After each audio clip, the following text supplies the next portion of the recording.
पढ़ाई लिखाई में अपनी क्लास में सबसे कमजोर बच्चा है। उसका खेलने में तो बहुत मन लगता है, पर पढ़ाई लिखाई में बिल्कुल भी नहीं। अब तो राहुल के स्कूल से भी शिकायतें आने लगी है और इसी वजह से राहुल के पापा महेश और मम्मी शालू भी परेशान हो गए हैं। आज फिर से राहुल के स्कूल से उसकी शिकायत आई है।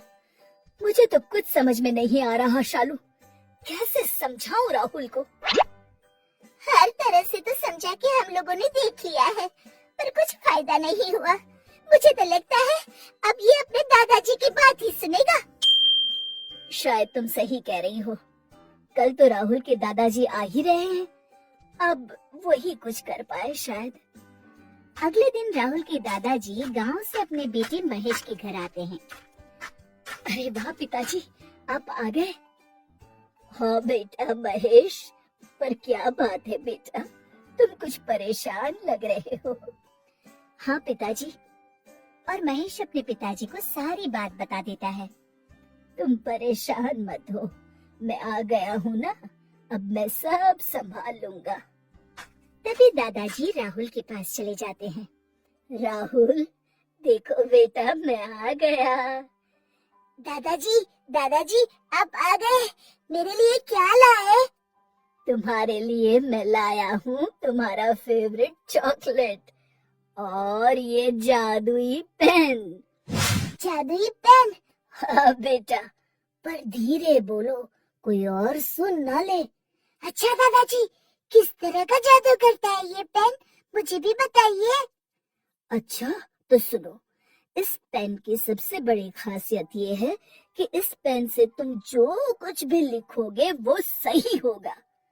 इस पेन से हैंडराइटिंग भी बहुत अच्छी आती है और अगर तुम परीक्षा में इस पेन से लिखोगे तो तुम्हारे सच में बहुत अच्छे नंबर आएंगे।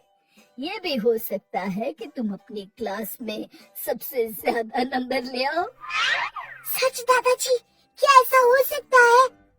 हाँ बेटा, तभी तो ये जादुई पेन है। तो फिर ये पेन मुझे दे दीजिए ना दादाजी, मैं अपनी परीक्षा में इसी पेन से लिखूंगा। अब तो मुझे पढ़ने की भी जरूरत नहीं है, मैं तो ऐसे ही पास हो जाऊंगा। हाँ बेटा, तुम्हारे लिए ही तो लाया हूँ, पर इसकी कुछ कठिन शर्तें हैं, वो तुम्हें माननी पड़ेगी। जी दादाजी बताइए ना, मैं तो सभी शर्तें मानने को तैयार हूँ। अरे वाह दादाजी, ये तो बहुत अच्छा है, मैं अभी अपनी परीक्षा की तैयारी करने जाता हूँ। ठीक है बेटा। उसके बाद वो दिन भी आ गया जब राहुल की परीक्षा शुरू हो गई। शालू या महेश जब भी राहुल से उसकी परीक्षा के बारे में पूछते, राहुल बस इतना ही कहता, रिजल्ट आने दीजिए माँ पापा, अभी तो सब ठीक है। और फिर शालू और मुकेश और भी चिंता में आ जाते। रिजल्ट वाले दिन शालू, मुकेश और राहुल के दादाजी तीनों बहुत घबराए हुए थे। तभी राहुल दौड़ते हुए खुशी खुशी आया।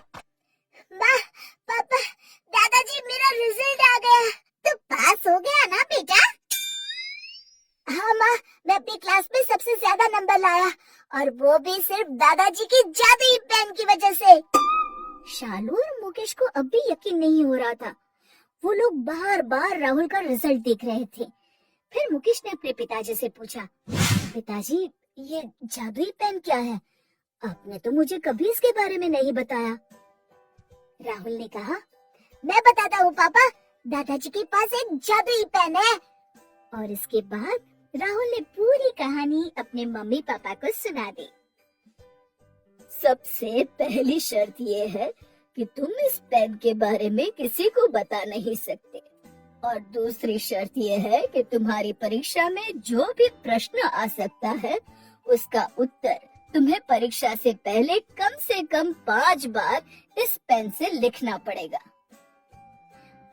और फिर दादाजी की उसी पेन की वजह से मैं आज इतने अच्छे नंबर ला पाया। राहुल के इतना कहते ही सब जोर जोर से हंसने लगे।